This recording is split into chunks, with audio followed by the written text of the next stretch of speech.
unconditional faith in you that you will never let me down. So in this,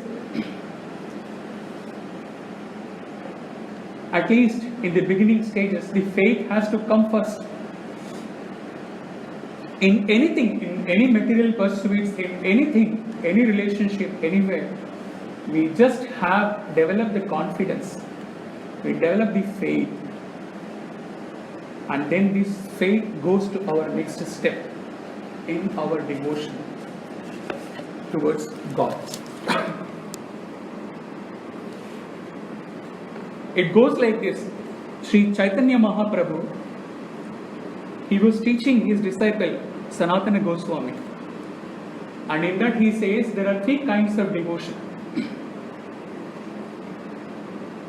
The three kinds of devotion he has equated, or he has told very clearly that it depends upon three levels of faith.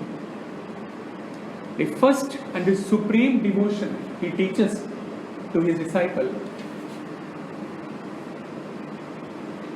that it arises out of staunch, unshakable faith. Staunch, unshakable faith means that we have so much faith in our Lord that we can deal with any opposing ideologies. To put it in a very simple way, if our faith in Swami is unshakable, then if anybody says anything against Swami,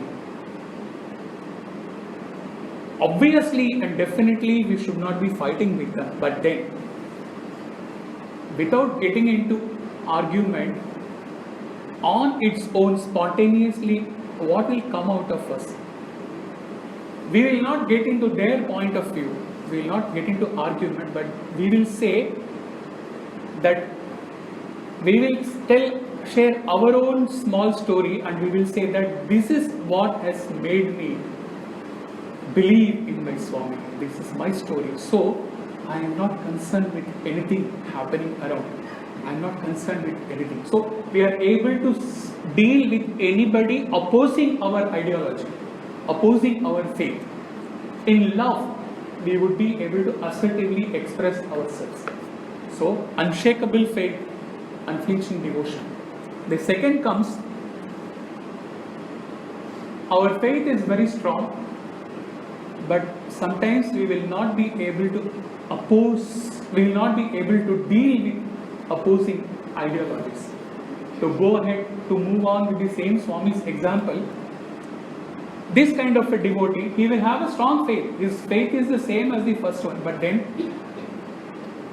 somewhere it is lacking in the sense that same, if someone says something against Swami, so many have said so much about all the incarnations. May it be Rama, may it be Krishna, may it be Shri Sai, may it be Pari. At that time, he will have the faith, he will have the devotion, but he will not be able to assertively put forth his view that why I believe in Swami so much. He will prefer to keep quiet. So there he is not able to deal with the opposing ideology. This is the second level of devotion. It is directly corresponding to the level of faith. And then comes the third category where the faith, he has some faith. But then when somebody speaks something about his chosen God, Swami, for example, it is likely that he may get confused. Okay, so if somebody says something about the God, his chosen God, and somebody advocates about some other option, my person's mind will get confused. Oh, that also is possible. Okay, that also we can try. I need not to repeat. After Swami is passing away, how many people have gone thereof? Okay, no criticism, no this thing. It's about the faith. in our Lord. So these three categories have been given. Directly, the devotion depends upon our level of faith in our God.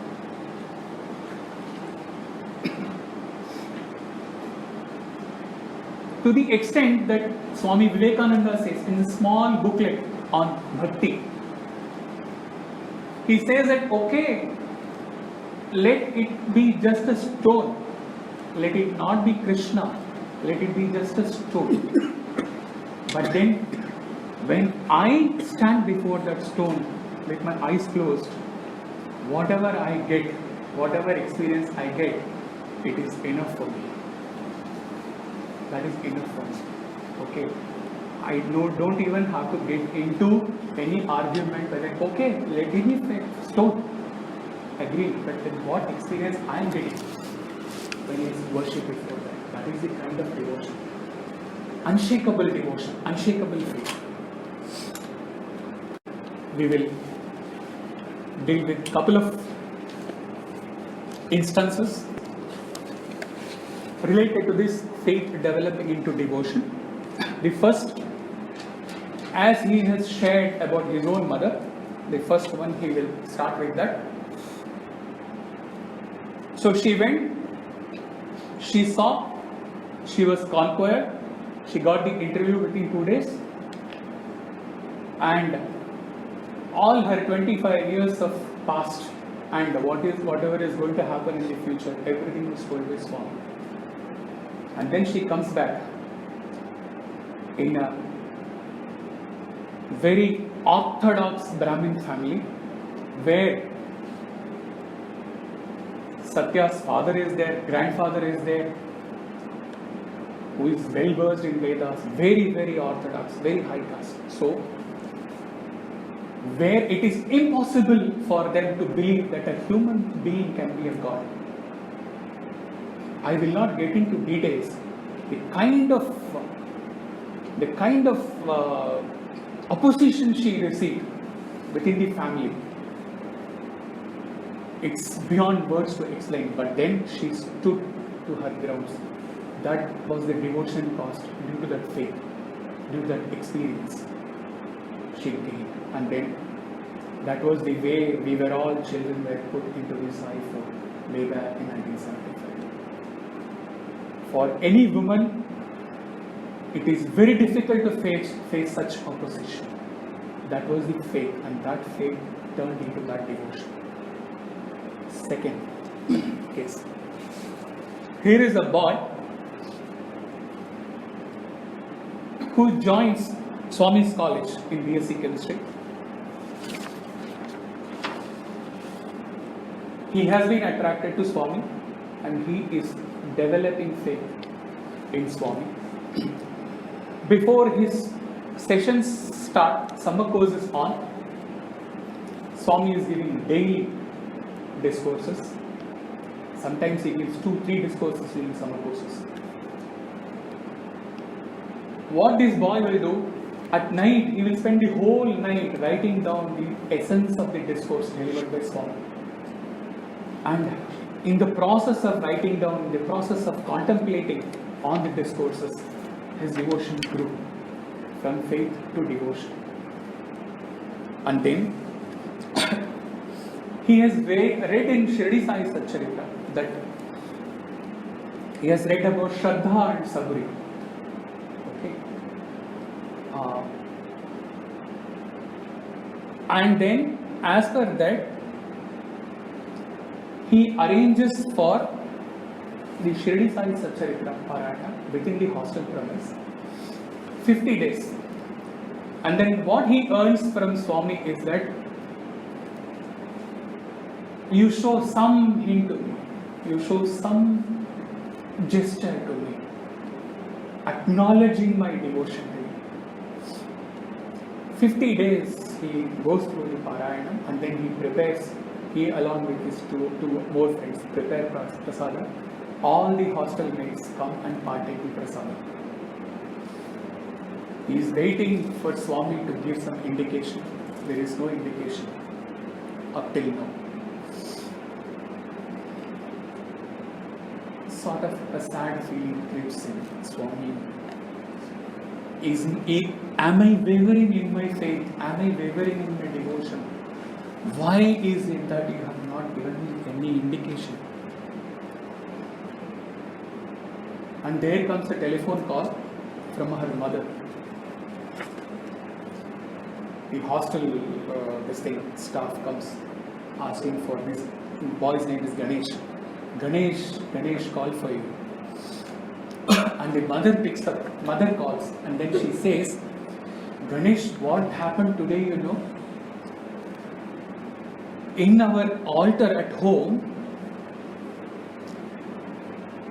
from the Shirdi Sai Baba's mouth, lot of vibhuti manifested. His mother says, he was asking for an experience here in the hostel. It is not necessary. Swami is Sarvadhyata, all pervading. Swami acknowledges his devotion. And then he just cries out to Swami that how we have acknowledged the devotion. In the devotion,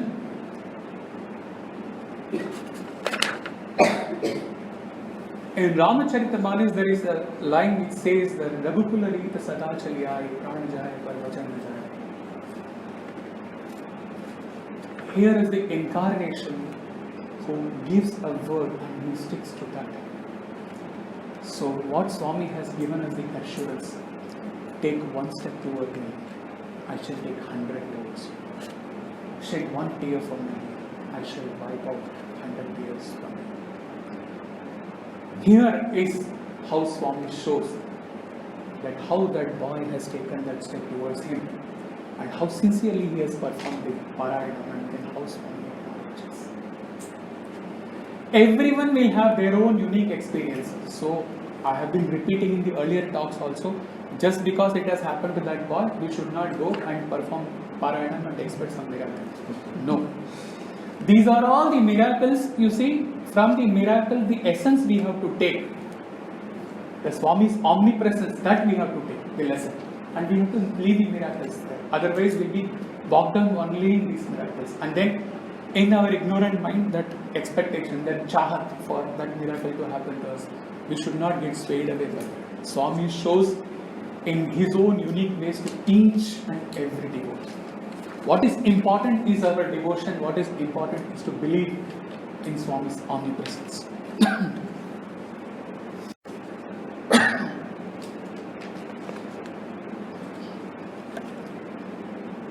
Here is a song. This is related to, aligned with that, take one step towards me. And then it gives one more lesson, beautiful lesson to us. No need to follow. Let us just get immersed.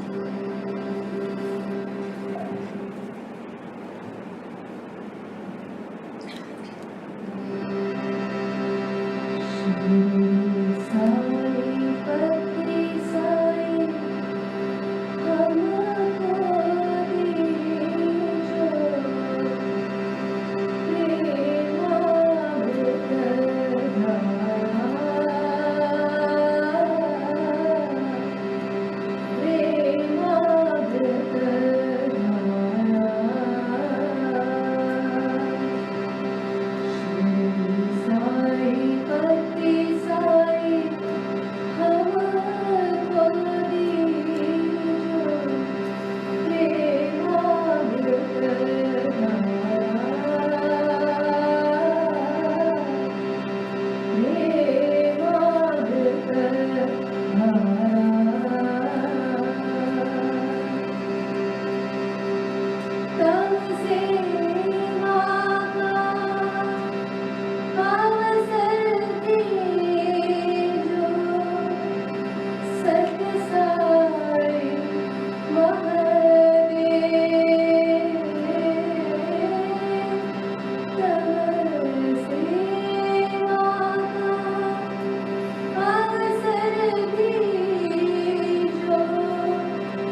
कीर्तन करो मैं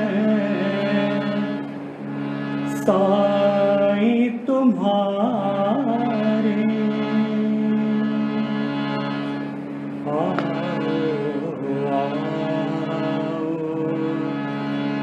साई प्यारे। तुम हो मेरे नयनों के तारे, तुम हो मेरे नयनों के तारे, दर्शन दो जीवन के सहारे, दर्शन दो जीवन के सहारे। आओ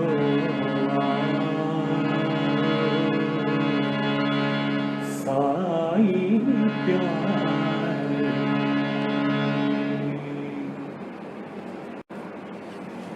The beauty to be observed, to be contemplated in such bhajans, may it be Shirdi Sai, Parthi Sai, हमको दीजो प्रेमामृत धारा, और आओ आओ साई प्यारे, और मन मंदिर में आओ साई, साई भगवान दर्शन दीजो। The beauty in these bhajans are the devotee has taken 1 step, 2 step, 3 step, 4 step, 10 steps. And now, true to his commitment, Swami has to take 1000 steps against his 10 steps. And that is what the devotee is calling out to Swami and says,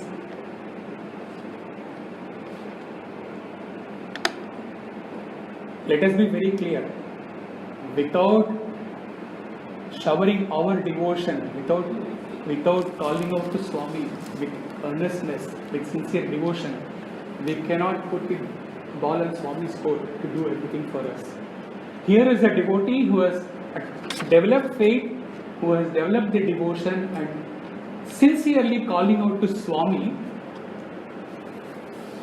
like we say, "Mujhe bhakti do, mujhe shakti do." Here the devotee is saying, I have taken my initiative, O Lord,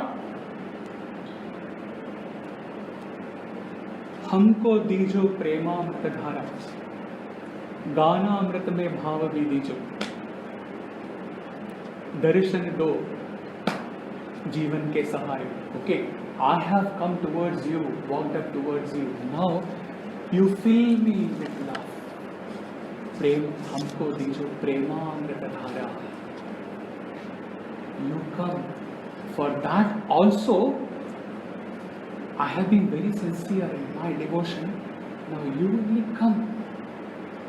You are love. Love is God, you say. And all these days I have been seeing you floating in Cycle Tower. You are just love, love and nothing else.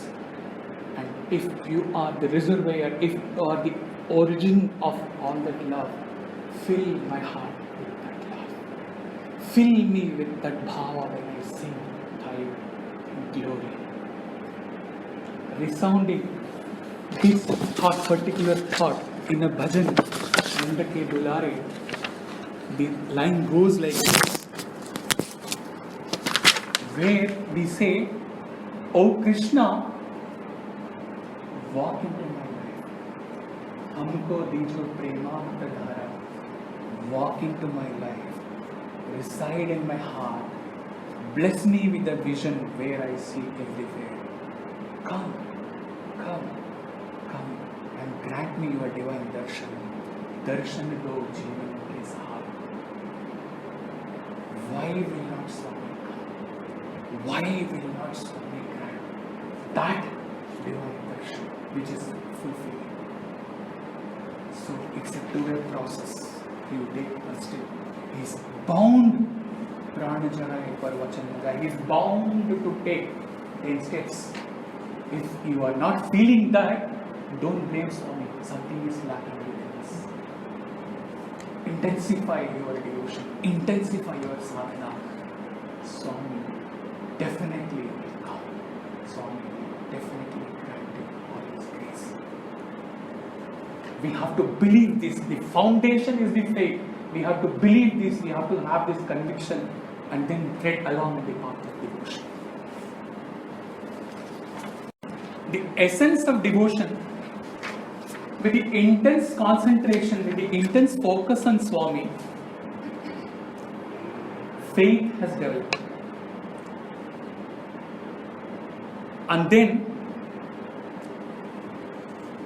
all the emotions which this bhakta hitherto has been wasting towards the entire world, entire relationships, all these things, all those emotions in his faith, in his devotion, all the emotions gets channelized, gets transformed into devotion.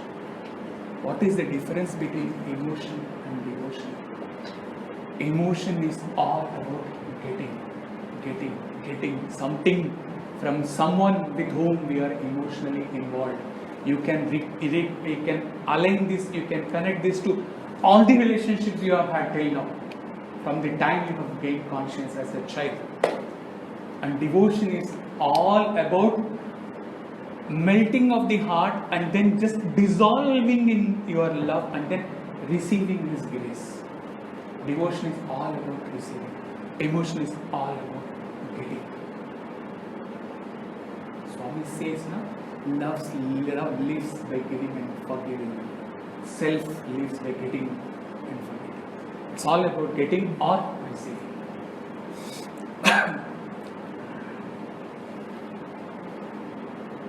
The beauty of the path of devotion is that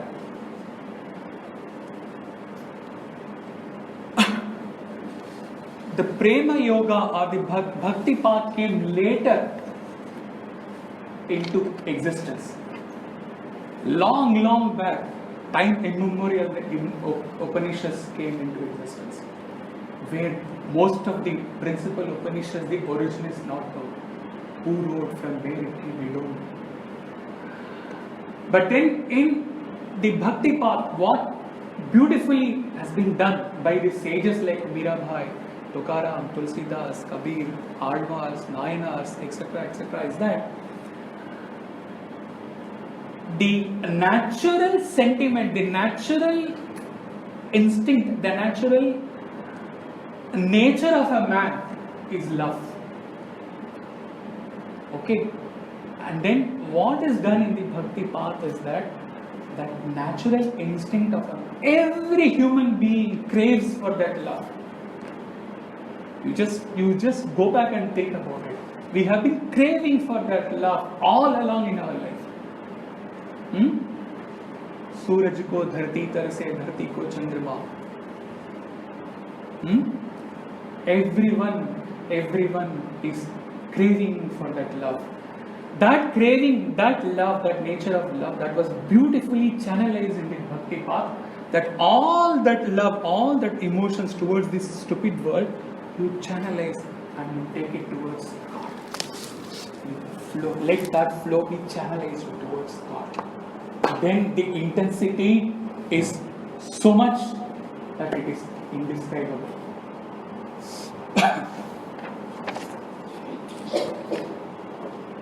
Now, okay, adoration, attraction, faith, adoration, worship. There is a small problem that comes here for human beings.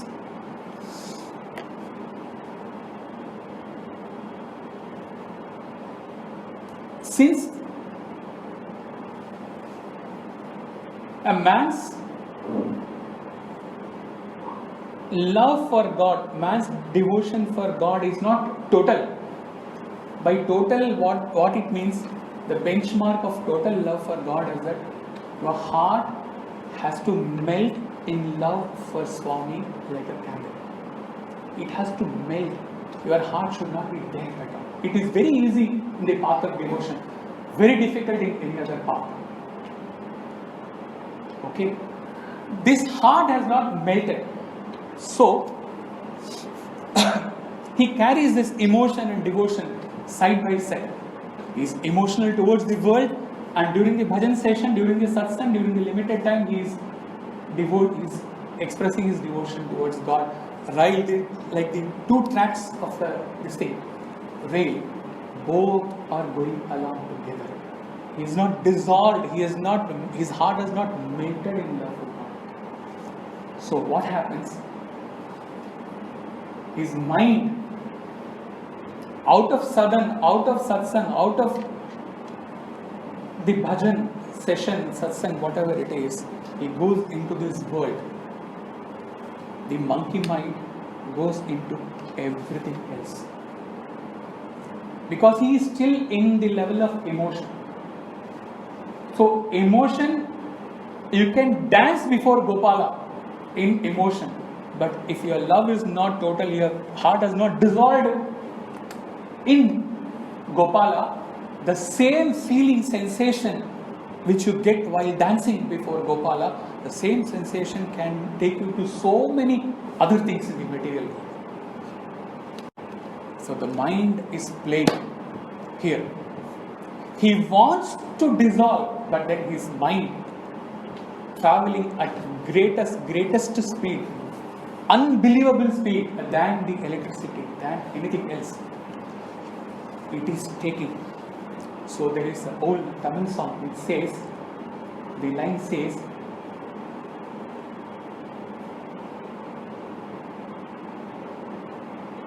பாதி மனதில்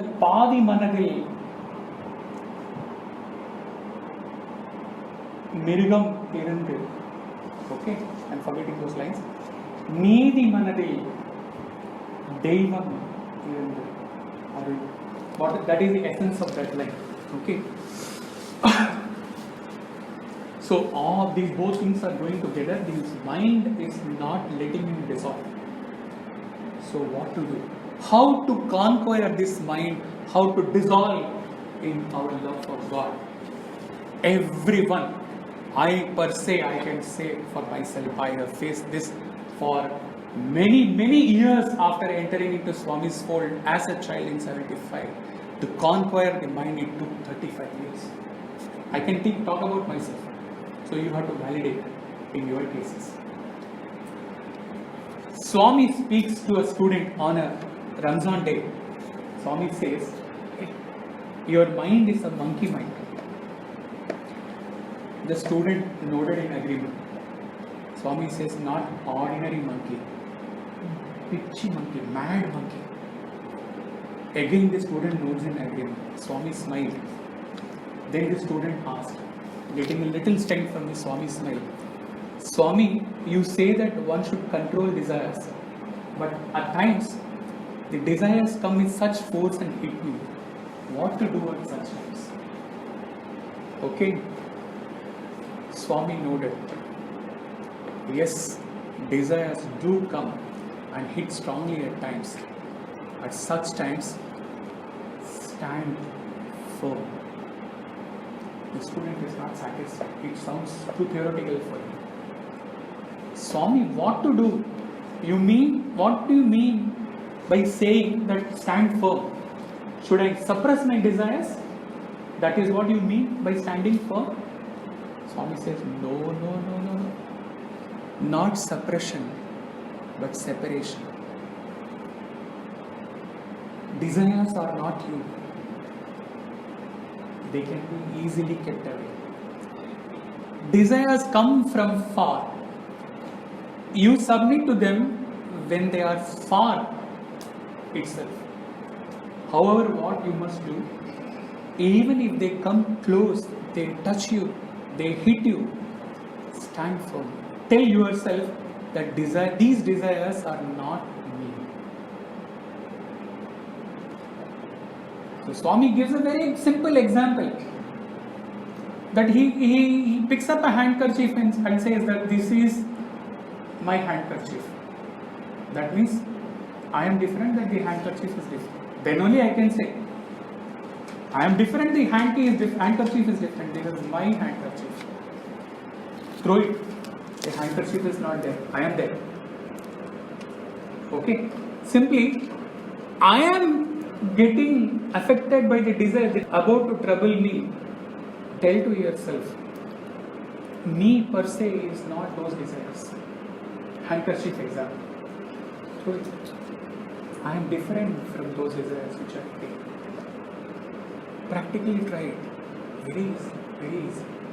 Provided you have that conviction, provided you have that devotion. If it is two-way track, then problem. Okay. Another very solid mistake about the mind control. Swami Shivananda has given this. It is also included in the blog. There was a fierce bull. If it saw any human being from a distance, it would make a hissing noise through its nose. There was a gentleman who decided to control that bull. How will he control it? He cannot even go near it. He went step by step, 5, 6, 7 steps he followed. First, what he did, he built a fence around that bull. He limited the area of that bull. Okay. So at least the bull can be fierce, but it has to be within that fence. Second, what he did, he took a bundle of green grass, threw his hand through the fence and showed the bull that grass. The bull slowly comes to you. The man knows about the ferocity of the bull. He cannot touch it. But because of the grass, that bull forgot the man and then started eating that grass. Next step, he fed it every day. His only work from dawn to dusk was feeding that bull with the grass. The bull in the due course became accustomed to that individual. A sort of friendship started developing. And then what happened? Every day from morning to evening that bull was seeing this person. A time came where even without the grass he could go and touch that bull. It did not hiss. Okay, it did not resist. And then next what he did? He reduced the circumference of the fence. Okay, not more than a few square yards. And then what he did? He started patting the bull and feeding with green grass. Ultimately, what the bull did? It started licking the hand of the gentleman. Okay, it developed an affection for him. Last, what he did? He removed the fence and went near it to it with the grass. Without the fencing, he went, he touched, the bull licked his hands and he kept on patting its head, and ultimately he could even go and sit on it. What does this mean in mind control? Let us go step by step. First, okay, we acknowledge that our mind is a monkey mind. Okay, you draw one fence for your mind. You tell to yourself, in these things about which my monkey mind is always running, I will not allow it to go beyond this level. Draw an outer fence first, and then green grass, introducing the green grass. Introduce spiritual sadhana, introduce satsang, start singing bhajans, getting to Namasmara. It is in the grass. The mind is that bull, okay? And then what happens? Like the bull responds to the green grass, the mind starts responding to your spiritual sadhana. It is not resisting your sadhana because it is already limited to that fence. Next, daily feeding, getting acquainted. Mind gets attuned to that spiritual sadhana. It starts liking that spiritual sadhana. It starts, develops liking for the satsang, liking for the bhajans. And then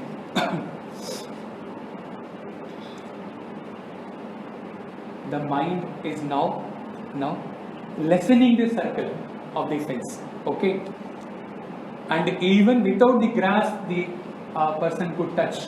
What does it mean? The mind becomes more and more focused. Okay, gradually the mind itself is drawing towards lessening the circumference of the fence, because it has become more and more focused on the spiritual sadhana, on the satsang. And the last, combining all fifth, sixth steps together, what has happened? The licking. What has happened? Mind is now totally focused on the God. You don't have to exercise any control. You don't have to deliberately draw any fence. You don't have to dictate to mind that don't do this, this is bad, this is good and all. It is so focused now on your sadhana. It is so attuned to your sadhana. Like the bull licking that gentleman, the mind automatically goes only towards that spiritual sadhana, only towards the devotion. These are all the steps in the mind control. You cannot, it all happens in gradual stage. Like the fierce bull, if you are noticing that my mind is not getting control, I am attending bhajan, I am attending satsang. Now today I have attended the satsang. Immediately I am drawn towards TV serial. Immediately I am going here. Don't resist it too much. First you have to draw an outer limit.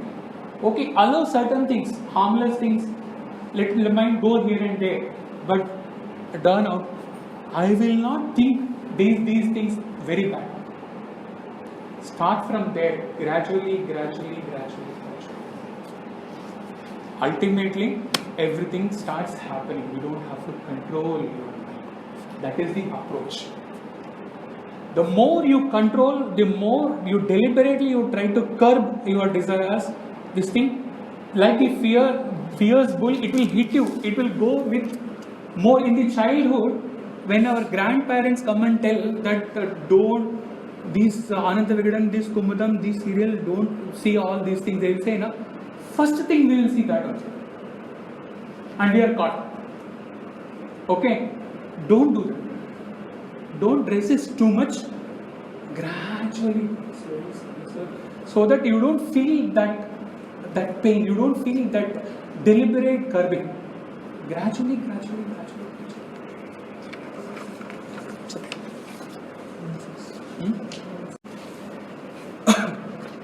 Now we are coming to the concluding part. This is again to do with the 1 step and 10 steps. Here is another interesting dimension of how Swami will take 10 steps towards you or 100 steps towards you.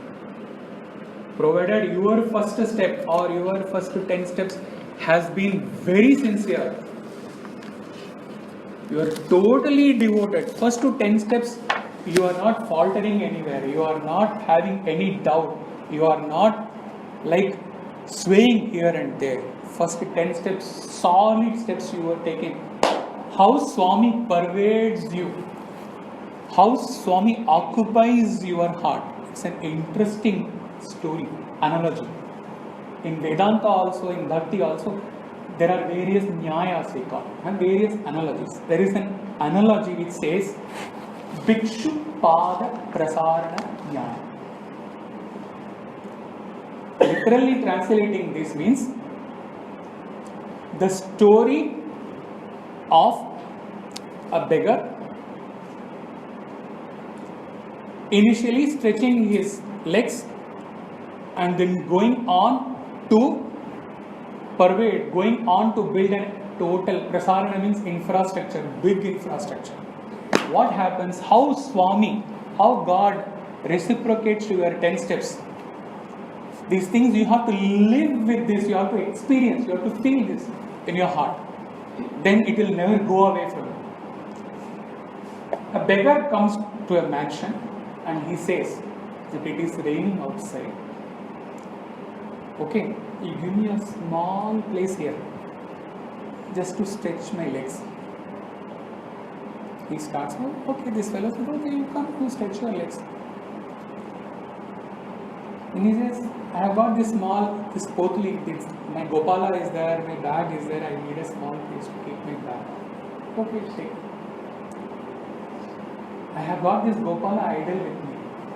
So I want a place near Puja room for keeping the Gopala. Where do I cannot keep this Gopala here and there everywhere. I need a place. I need to offer him Tulasi, so I need your Tulasi this thing, so that I can go and plug the Tulasi here.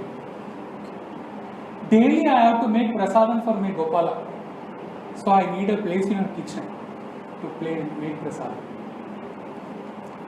Okay, like this, slowly, the beggar Bhikshu Pada, who started with a request for stretching his legs, he has occupied the whole mansion, gradually.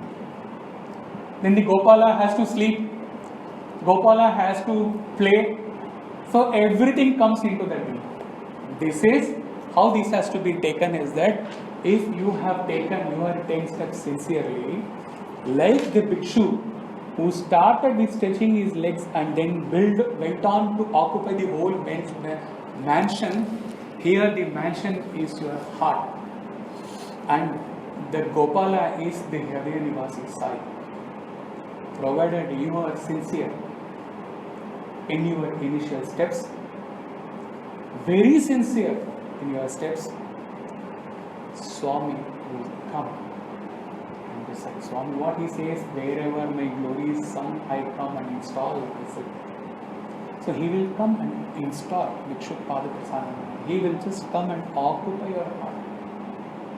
And then he will never leave your heart. Provided you have taken your steps sincerely. No half Gopala and half TV serial. No. If you are sincere in your devotion, Swami will definitely respond. And then also the solution has been given when you are half serial, half this thing also, how to control your mind, that has also been dealt in that case. Swami has given the assurance to us that I shall protect you like I will protect you. He has given us that assurance. He will never leave us. To a student, we will end with this. To a student, Swami says, when the Swami says, the student says in his devotion, he says that Swami never leave us. Even if we have to leave, if we sway in our path, if we leave, don't leave. Swami, what Swami says? He says, hold our hands always. In swimming, what happens if somebody is drowning? He doesn't know swimming. If you give your hand, he will take you also inside. You will also drown. Swimming, what expert swimmers, what they will do? They will catch by the hand and then take him up. Swami just catches his hair and says, no hand, I will not hold your hand. I will hold you from here. I will never leave you. That is the assurance given by Swami. So, from attraction to faith to devotion, adoration. Next comes the most crucial, one single point we are going to deal. With the limitation of time, it may conclude in 1 or 2 talks. Let it take its own time. Single point devotion. These are the single-minded devotion. This is the next step. Here onwards, it will go a little intense because it is expected that you have also glided with the talks and then you have also reached to this level. So we will go to the single point devotion.